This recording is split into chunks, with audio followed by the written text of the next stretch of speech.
All right, so this is our first Entrepreneurship Weekly, and I'm just going to kind of present for a little bit and then open up to chat. And perhaps if people want to talk about their business or how this applies to their business.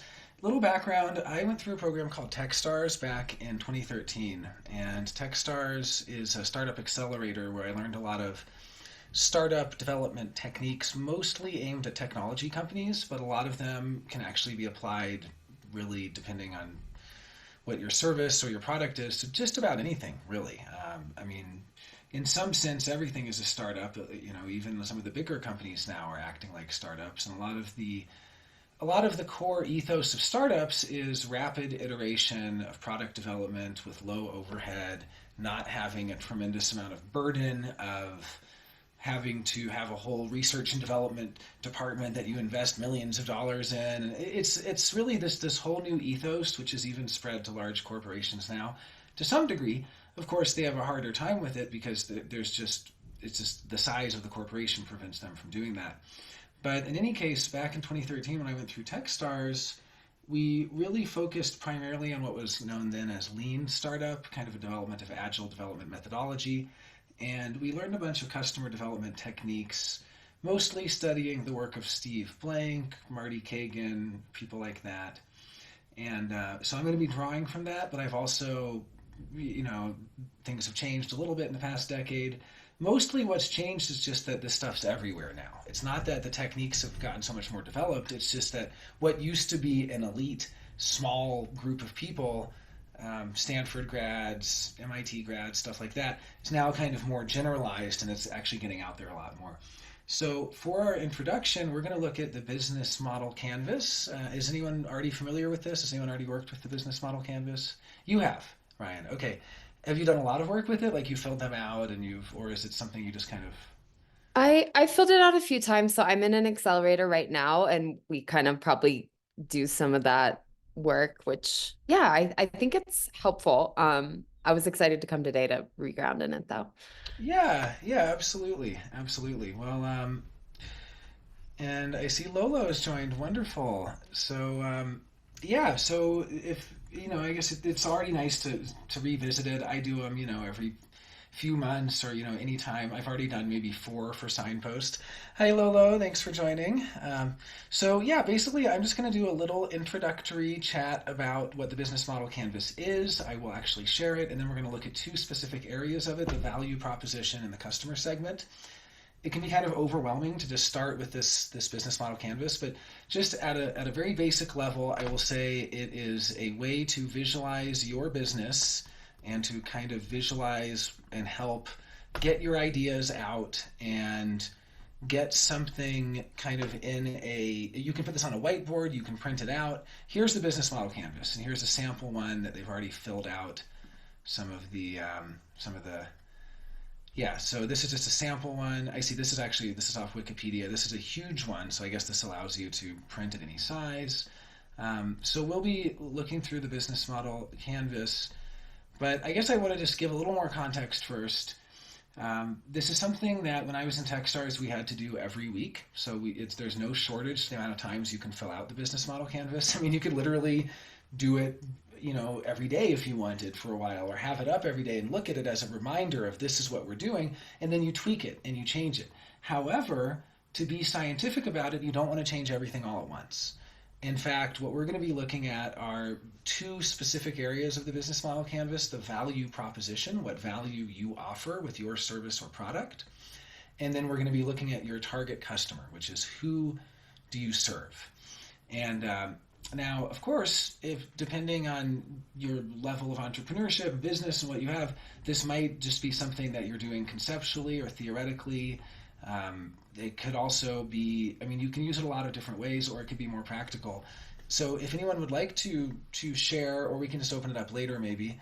And hey there, Pockets, good to see you. So yeah, how about I'll present on it a little bit. We'll kind of go over it. We'll look at the value prop. We'll look at the customer segment. And then I'll just open up the discussion, and anyone who has a business they're working on and wants to share about the business they're currently working on, we can talk about that and see kind of where it fits in these areas. Or if you don't have a business but you'd like to start one, or even just if you're developing a service of some kind, that you think could be a business at some point. So I'm going to go ahead and share the business model canvas again. So this is really a way to kind of visualize what you're doing and even just remind yourself of what you're doing. And I'm going to go through each of these boxes, and then we're going to spend time on the value prop and customer segment. So to start with, we have key partners, and this is really, this is a very technical, businessy way of saying it, but basically, I forget my key partners. I did this with Signpost just last week again, and I kind of updated it because when I started, I had a bunch of key partners listed that actually weren't partners. And then I also forgot other people that actually have come out of the woodwork who are partners.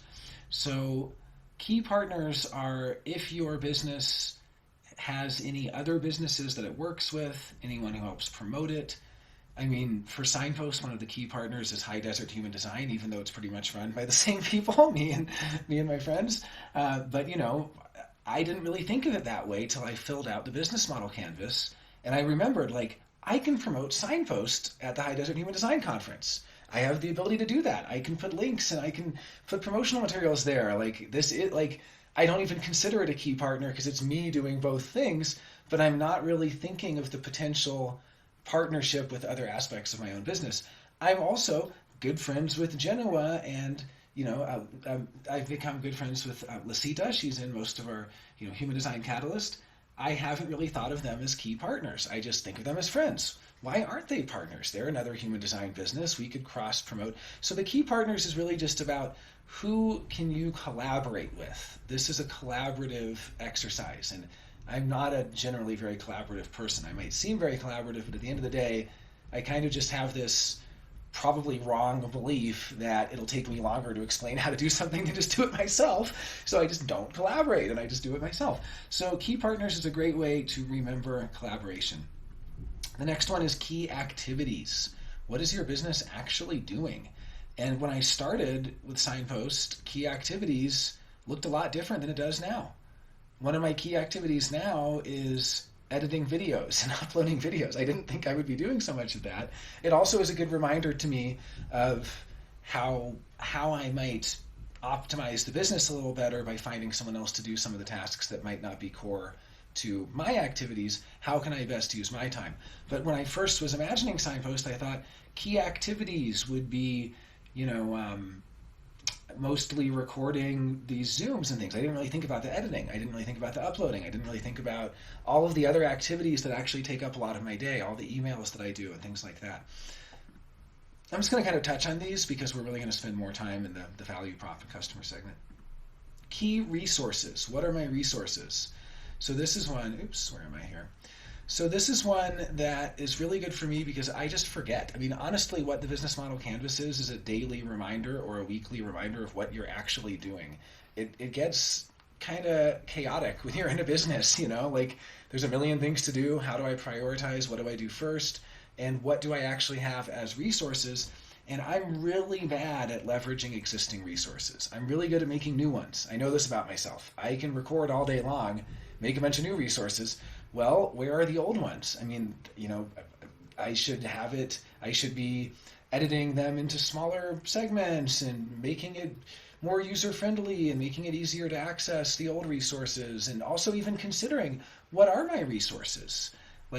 This really is tied to the value prop, so you're not going to really be able to answer this until you really nail what value are you offering, and that is a difficult question to answer. It's probably the hardest one.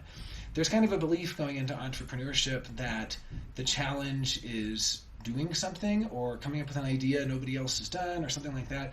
It's not true. The challenge is product market fit, and that is the combination of what service you offer and the people who want that service.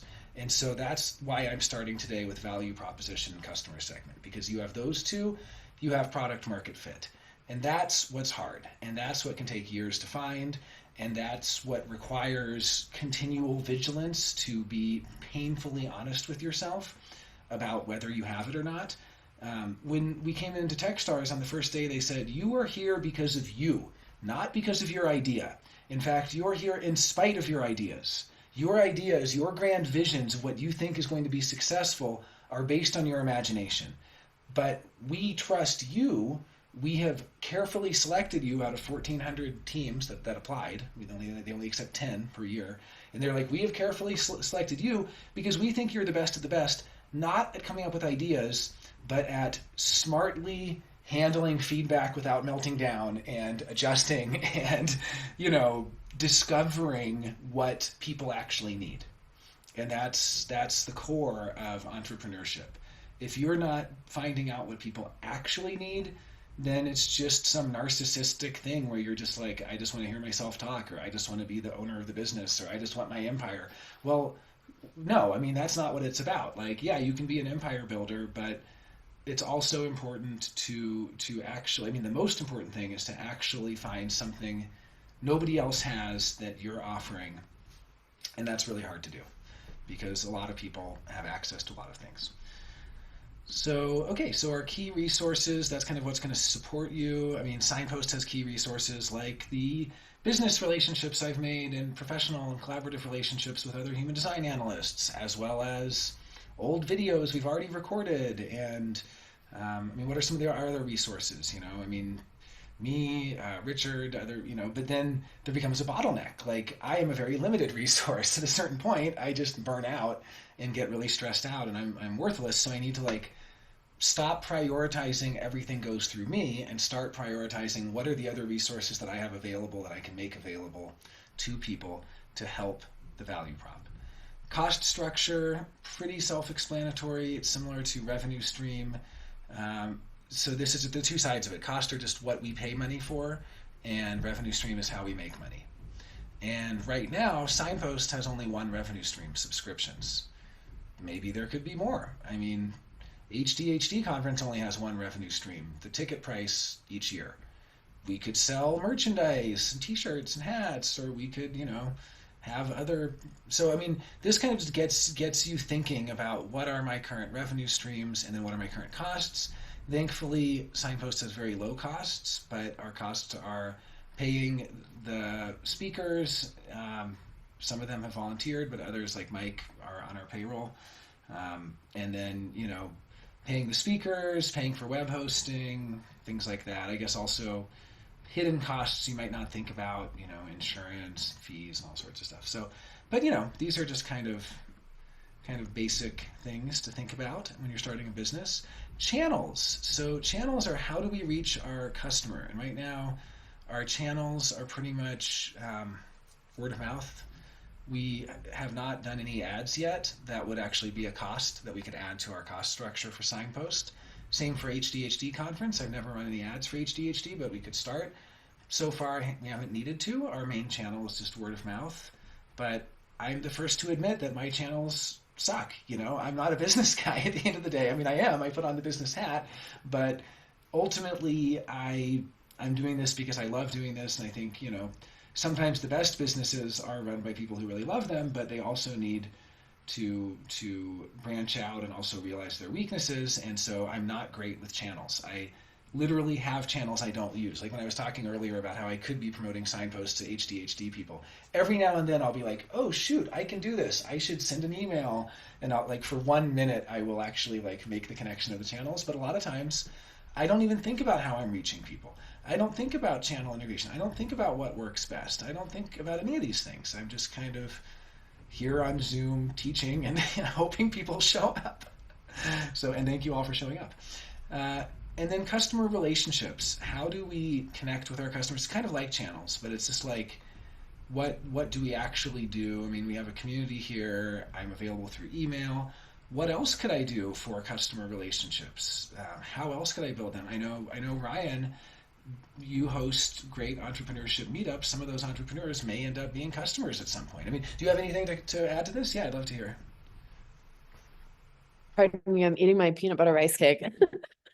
Um, yeah, so I resonate that I could yeah, like I'm not like a business person at my core. Like I'm a healer, I'm a thinker, like a creative, that's wanting to have a business because I want to be able to also support myself and just focus on what I do, right? Or what I love. And so that's been wonderful. That's something I love about business. And then these groups that I've started hosting, they kind of came out of like serendipity, right? Like somebody asked me if I could mentor them, and I like thought about it for a few days, and I was like, huh, even though I'm not a business person, I have all this experience of trial and error, and now I'm in this accelerator, like you passing it on, right? So at first I was feeling a little frustrated at times, to be honest, by giving a lot for free at those groups. And I tweaked it a little bit, realizing I needed an energetic exchange. So at one of them, there's now a suggested donation, and one of them is still free. But they have now turned into a couple of different clients that bought packages that were like over $1,000, so it's definitely become a pathway to deeper work with folks and also network connections, which are kind of invaluable. Right? Yeah, so I would even say what you've done is you've kind of covered three of the boxes. The network connections can be key partnerships. The maybe even four. I mean, the new clients, that's a channel that can bring you in new clients, and then customer relationships, people that have already worked with you have a way to continue working with you and continue going to these events you're hosting. And so yeah, I mean, it's definitely possible to kind of find a sweet spot where you can cover a number of business needs with one activity. And so I think that's definitely worth pointing out is that when you identify like what are some of the missing parts of the business, like Signpost is doing great with content. We have a lot of content. We probably have too much content. We're not doing great with organizing it in a way that people can easily access it. People are always asking me, how do I see this old video? And I'm like, yeah, we're not great at making it easy to access old videos right now. I mean, that's one of my goals is kind of make the website really spiffy and everybody has their account, they can log in and have it be like a Netflix of human design where you have, all the organized editorial videos of things and different topics. But that's a longer term goal. But yeah, I mean, I think really one of the things about when you fill out the business model canvas, it just gives you a picture of the current status of your business project and where it's at, and then you can start to think like, okay, what can I do that will address multiple of these at once? I need a channel to meet new people. I need a thing where existing clients can come and meet and hang out. I need, you can kind of start to see how certain activities are rewarding on many different areas. So, yeah, and then other activities, even though I might really personally enjoy them, might not be the best. I mean, that's kind of the harsh truth for me is that I really enjoy doing these Zooms, so I would just do Zooms all day and teaching all day and events all day. That might not be what Signpost really needs. We might need better organization of what we've already done and things like that. And the same for HDHD. Like, I just want to have a really good time and buy a bunch of merch, and usually I end up around $5,000 in the hole from it, and like, I could probably charge more and do less. But it's also, on the contrary, a counter argument.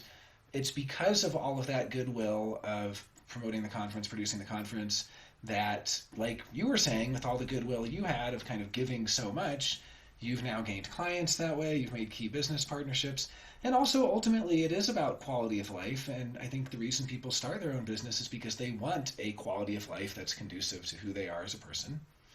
And I'm a generator. I get to have a quality of life where I don't really have to do stuff if I don't respond to it, and that's a luxury. There were many years that I was like, okay, I'll just one more day of this, one more, and it was like that for years. And so I really do think there are a lot of benefits as well. Mhm. So yeah, any comments, questions, anything? Yeah. Yeah, I have a question. Now two questions because you mentioned the generator part. First question was like when you start to notice like an area where like, oh, I've been doing a lot here, but maybe there's like some gaps missing here. And especially if you're not really called personally to do them, it's more like a should.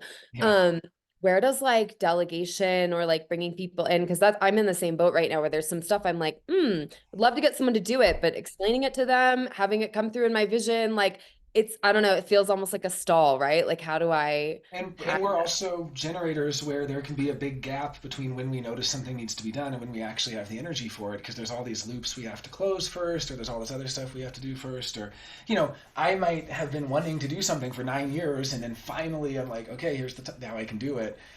It's a great question. I don't really have an answer other than just to say that this is something that I also struggle with. And I think, obviously, since this is in the context of human design, I'd love to hear from people who have used the energy they have based on their energy type, or if they're projectors or reflectors, how they've been able to kind of leverage that to, like, I've seen a lot of projectors work very well with other energy types.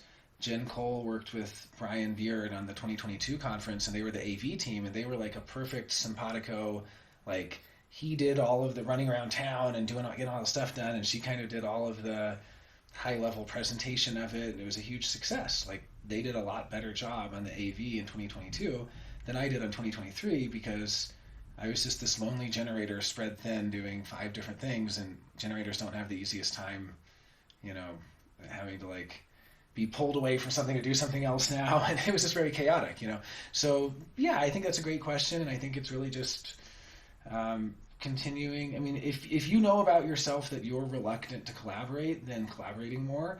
If you know about yourself that you work really well with others, then you can. I mean, you can play to your strengths, but you can also kind of notice those things. And there's no silver bullet there, but I could just notice like, okay, I'm a very individualistic person. I'm going to do it all myself. Why don't I have one day a week for collaboration? I've been trying to do that.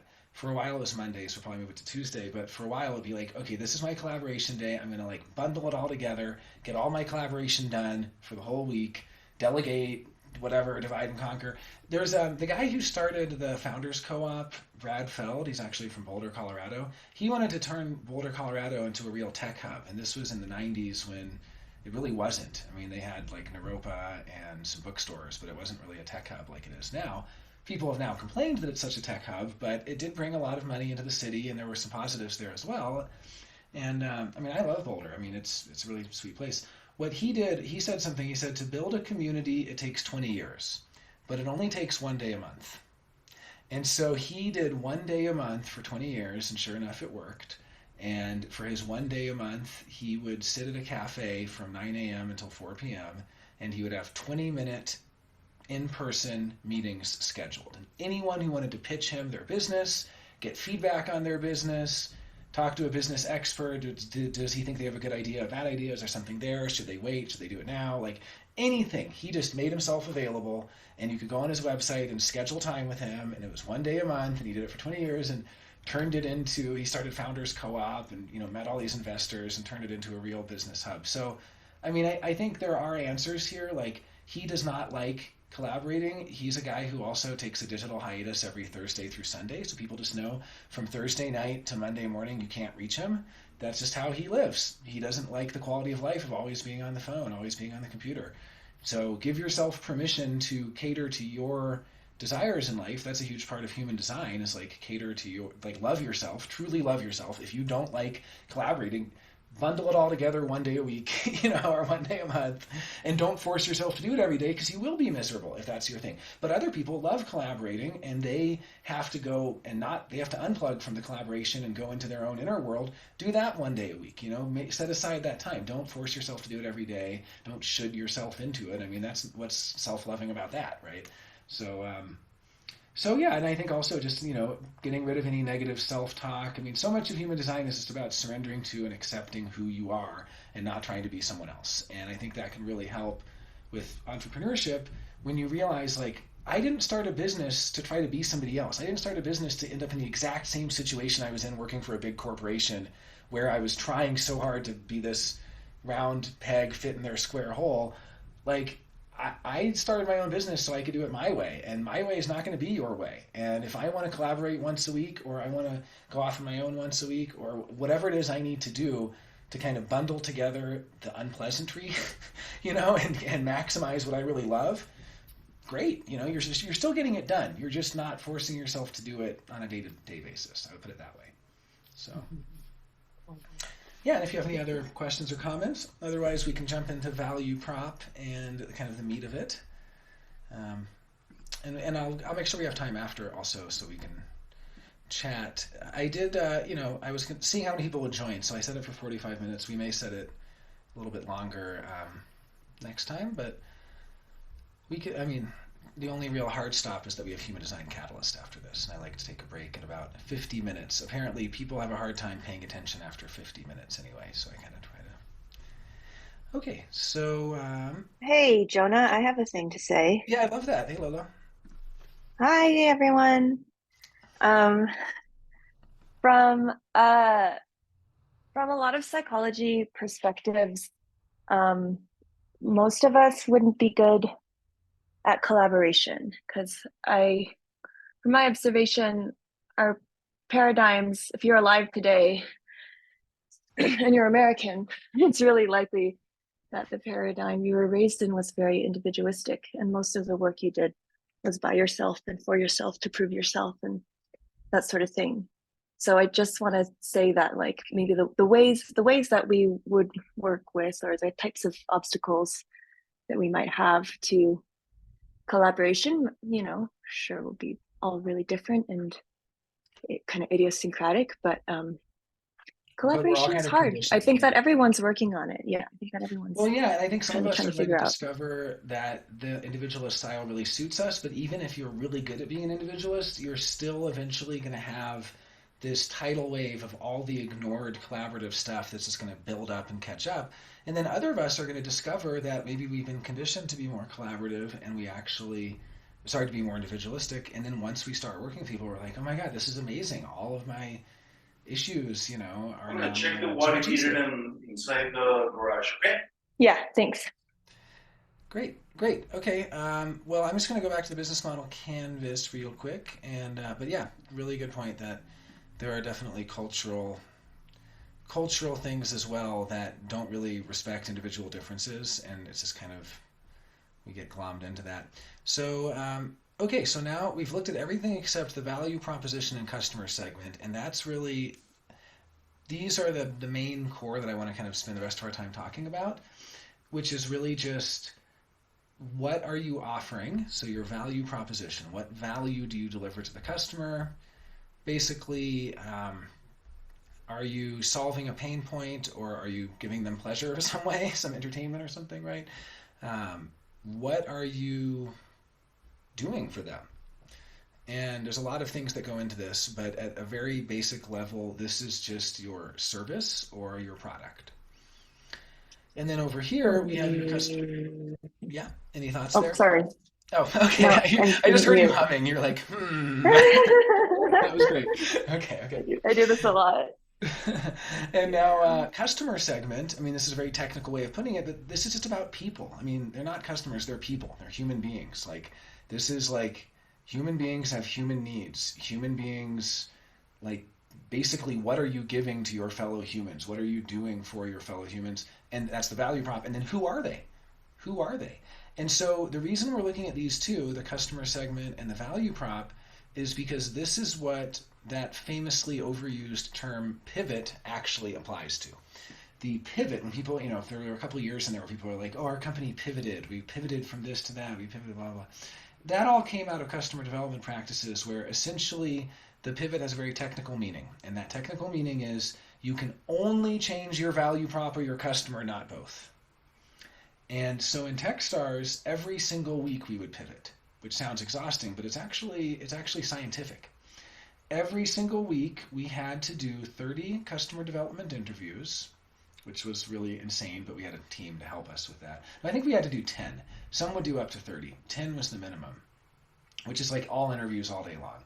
And that was only for the first month, and then we kind of eased off. But in the beginning, the first customer development methodology we learned was interviews, and maybe we'll talk about that next week. How do you give a customer development interview? What is the benefit of a customer development interview? What are you actually doing? How is it different than the sort of stereotype of some TV execs, paying a target audience to watch it and answer questions? It's not that. It's not that at all. A customer development interview is you're talking to somebody who you think might be your potential customer, and you have your value proposition written down, but you don't tell them, and you see if they tell you your value prop to you. And if they don't, then that's a negative, and if they do, it's a positive. And most people got 10 to 20 to 30 negatives each week, depending how many interviews they did. Most every team had around 100% negative rate, and you keep having 100% negative rate, and what people tend to do is stick to their value prop because they're like, I've put so much energy into this, somebody needs this, and then they keep changing their customer segment. And after 3 weeks of trying different customer segments, you're basically exhausted. You've interviewed 50 people, 80 people, whatever, and you're like, okay, maybe I'll change my value prop. So the whole idea is the value prop, it should be a one-line sentence that you can describe your business. It's okay to be a little bit vague because it's okay to be, but you also want to be, people have different beliefs about this. Like when we started Signpost, it was the only tool for human design professionals because we really were thinking we were going to be much more tool-oriented. Let's help people do email campaigns. Let's help people make their own website and PDF generators. Then we discovered there's a bunch of other competitors already in that space. So then we kind of went more into the community space, a community for human design professionals. So our value prop now is more of the community aspect, where you have basically a dedicated group of people who are industry professionals who really care about human design, who are available to chat about things and teach, and kind of just have this. We're much more community oriented. That may change. I mean, we definitely thought in the beginning that we would be doing far more tools, and then it turned out that I'm the bottleneck because I'm the one that can build those tools, but I'm also the one that can do the classes. And so until we expand enough that we can really put more into the tools, and also it just seemed that people didn't really want the tools as much. That people, when we've been talking to people, it's more like we want a way to stay in touch throughout the year from HDHD, or we want a way to kind of, have something kind of like, I mean, it's more expensive than Netflix, but it's not really more expensive than what some people pay bundling Netflix and HBO and a bunch of other things. So it's like some people pay, like $100 a month for ESPN. Other people pay that for Human Design PN or whatever. So, I mean, for HDPN, we'll call it the HD News Network. No, but we're still kind of working on what is the core value of Signpost. I always love to hear feedback on it. If I were to do a value prop for HDHD, it would be the world's best human design conference. Simple as that. There's a couple others, but none really come close. And so that's our value prop. And so then the question is, do people want the world's best human design conference? Do they want any human design conference? Do people feel a lack of community in human design? Are they getting their needs met through Facebook and Instagram and other socials? Then they don't need Signpost. We need to find another value prop. Because if we're not giving people that need, if they don't need that, really, what are we doing, right? And so the value prop should be a one-sentence. I mean, really at Techstars, we did a one-sentence version, we did a 1-minute elevator pitch, and then we did a longer presentation of our value prop. But each week, we would just update the sentence. And so one week we would say, a company would say, we are, what's a good example? What were some of the other companies? There was a company called Vetted, and they're like, we help you find like the best consultants or something. And then it's like, well, what about LinkedIn? Can't I just find them on LinkedIn? They're like, oh shit, nobody's having this problem. Like when I was in Techstars, we were trying to solve some of the problems that we imagined were problems in the digital learning space. And what we were finding in the beginning was we thought that, but then we kind of validated it wasn't true, that people had a hard time building a curriculum of online education. But it turned out nobody was saying that. We'd interview people, and we like our value prop is like, your catered online education. And then we're like, no, these people aren't mentioning that. They actually have no problem with any of that. And then we interviewed a bunch of course providers, and what we ended up doing is a company called SkillJar. We ended up actually continuing to pivot until we helped match up course providers with corporate clients as a sort of a B2B service, so that teachers like you, Ryan, could get big paychecks from T-Mobile or Red Cross.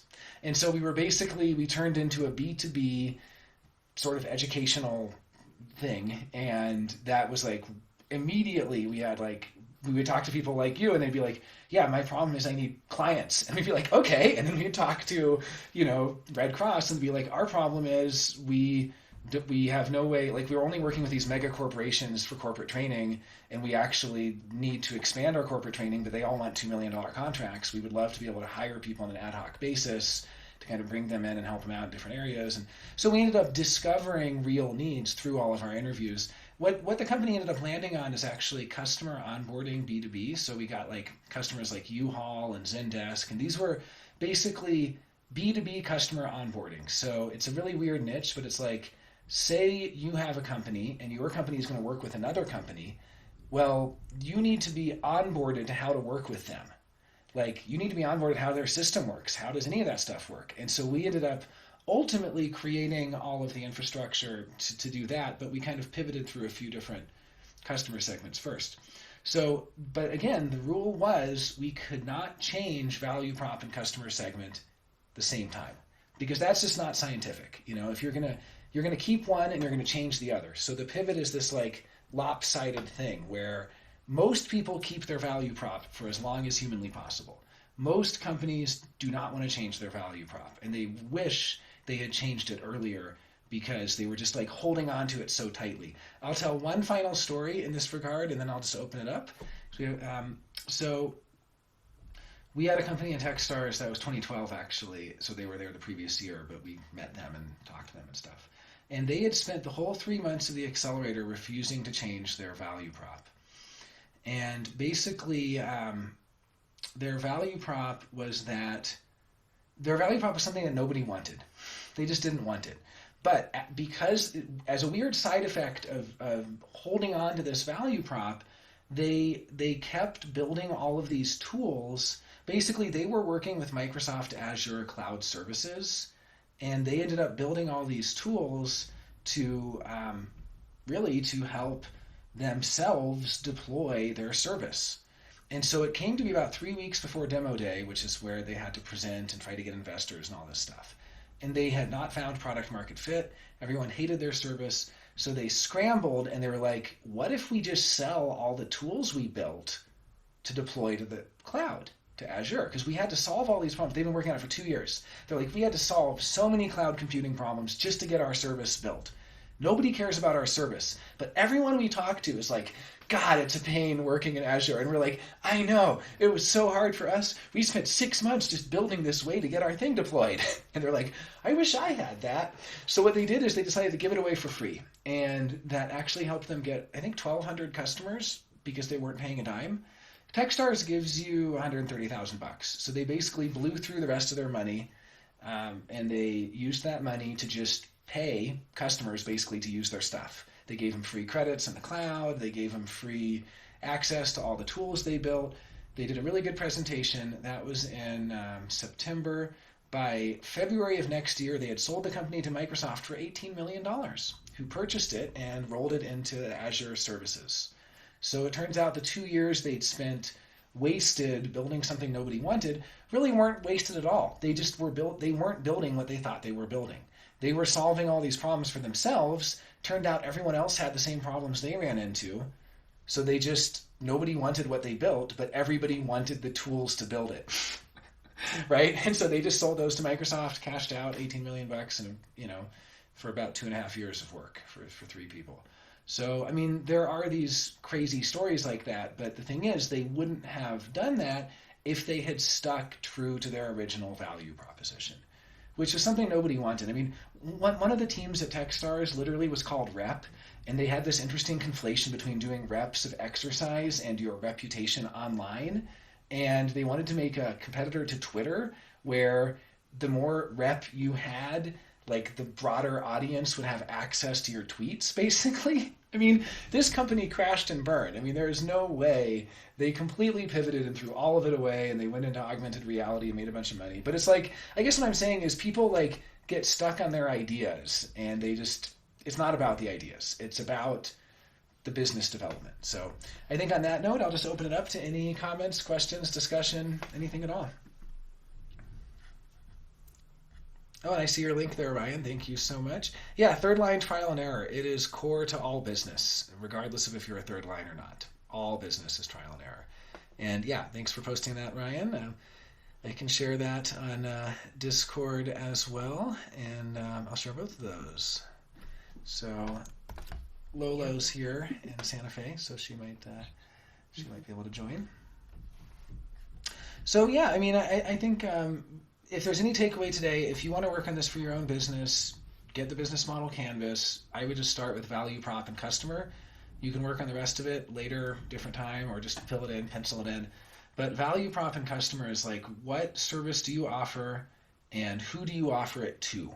Who is your target customer? And people get really creative with it. Like some people were like, our target customer, like if I were going to do it in a more creative way, I would say our target customer reads Gaia.com and believes in this and this and this. And you know what I mean? Like you could kind of just like, you can be as creative as you want. Like you don't have to be like 30 to 40-year-old, predominantly female, whatever, this or that. Or you know what I mean? You don't have to like do it the boring way. You can be really creative in your customer segment. You can be like, and then thinking about also, who are the people that if your service went away would be really bummed?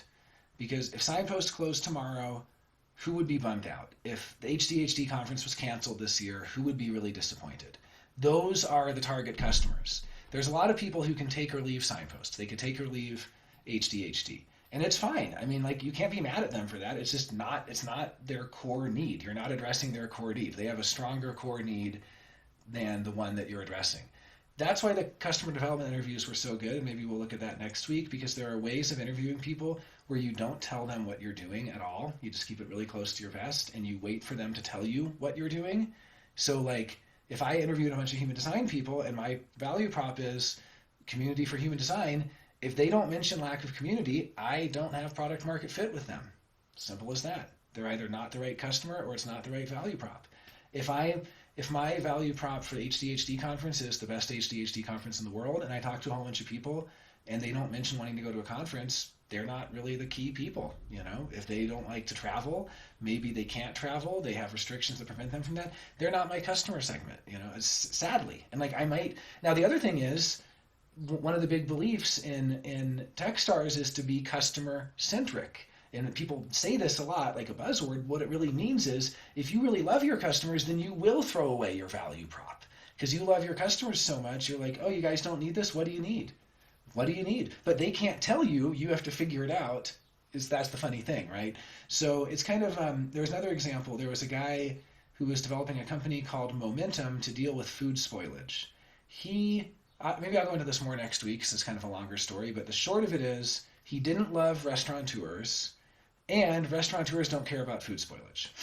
But it took him many, many interviews to discover this point, because first, he didn't even think about, do I like restaurateurs? Like, when I asked him, I'm like, do you love restaurateurs? He's like, what? I'm like, do you love these people? Do you love working with them? You know that they have like very high drug usage. A lot of them are really aggressive, angry people. A lot of like, are these your people? Like, do you want to hang out with restaurant owners? Literally?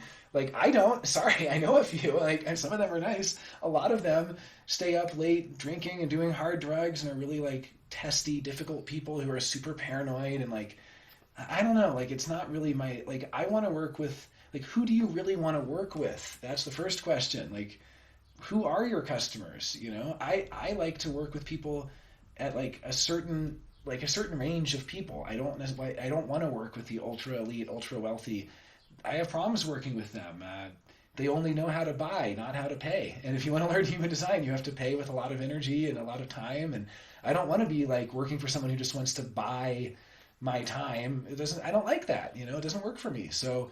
And then the other part that he discovered in interviewing restaurant owners is that none of them care about food spoilage. And he was even breaking the interview rules and being like, this is a big problem. And they're like, oh yeah, we have like 40% food spoilage sometimes. It's really bad. Anyway, like, they did not care. Like, or, they would say like, or we just fire our buyer. And like, but their big problems were employee retention. They couldn't keep people on. Like, they had like so many bigger problems, like theft, like all sorts of stuff. They weren't even thinking about food spoilage, like just the cost of doing business. So hopefully, at least if there is like homework this week, and if you are working on a business, if not, you can file this away for the future if it comes up. But if you're working on a business, think about what value you offer. What is your one sentence description of that value? Possibly do a longer version too. And then think about who your dream customer is and who you really want to work with. Who do you want to serve? Whose life do you want to touch? You can't touch everyone's life. You can't serve everyone. You can't, like, if you serve everyone, you serve no one, basically. So that's what it's really about. So I'm all about the niche markets. I think, someone could make a human design service just for projectors. I mean, that would probably be huge, but it's not going to be me, because I don't want to serve only projectors. I want to serve other people too, so. And then, do I do human design analysis like BG5? Yeah, I definitely have. I mean, we can do a BG5 class at some point. I was kind of waiting to do a more official BG5 series, but we could definitely wrap in some of that. I have never intentionally created a business. I would love to, at some point in my life, have an actual business team that is engineered using BG5. That's very appealing to me. But I do think it works so much better in person, and when you're in person, it's such a different thing also. I mean, it's very hard being a solo business founder. Techstars doesn't allow any solo business founders because they have such a higher rate of failure than team founders. And I will also say remote team founders is so much harder. Like, Richard lives almost an hour north of here. that is like just on the cusp of where it almost feels like being a solo founder, because we only really get one work day a week, and that's kind of barely enough. But to be fully remote, not easy. It's not easy. You don't have that same aura activation pushing you to work and motivating you, and things just take so much longer. I mean, if you think about communication, it's really, we communicate so much with our aura that on the one hand, there are advantages to things like Zoom, and we can connect with people all over the world. On the other hand, there's a real disadvantage if your business founder is not located in the same physical proximity to you, because then you're just not communicating oracally that much. You might communicate on text and words, but we all know being in a room with somebody, you communicate so much more than just words. So that's why we have at least a standing, once a week work session. But I recommend at least, 2 or 3 days a week if you can with a co-founder, if you have one. And it's not to discourage solo founders. I mean, there are substitutes. Like, for instance, Ryan, you have this great network of other founders that you can communicate with, and they can kind of be stand-in business partners temporarily to give you that feedback or to give you the outside advice or kind of keep you on track, things like that. But it is hard. It's very lonely being a solo founder.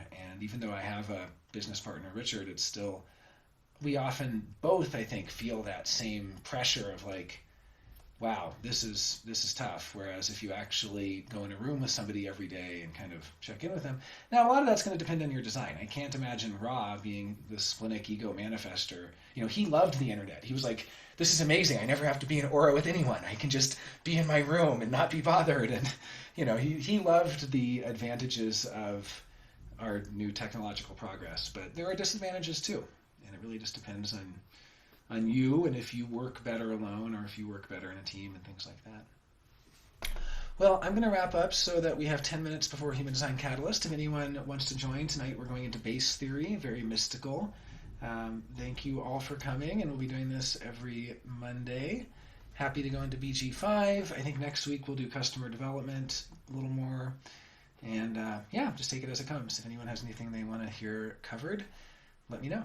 So thanks all for joining. Thank you.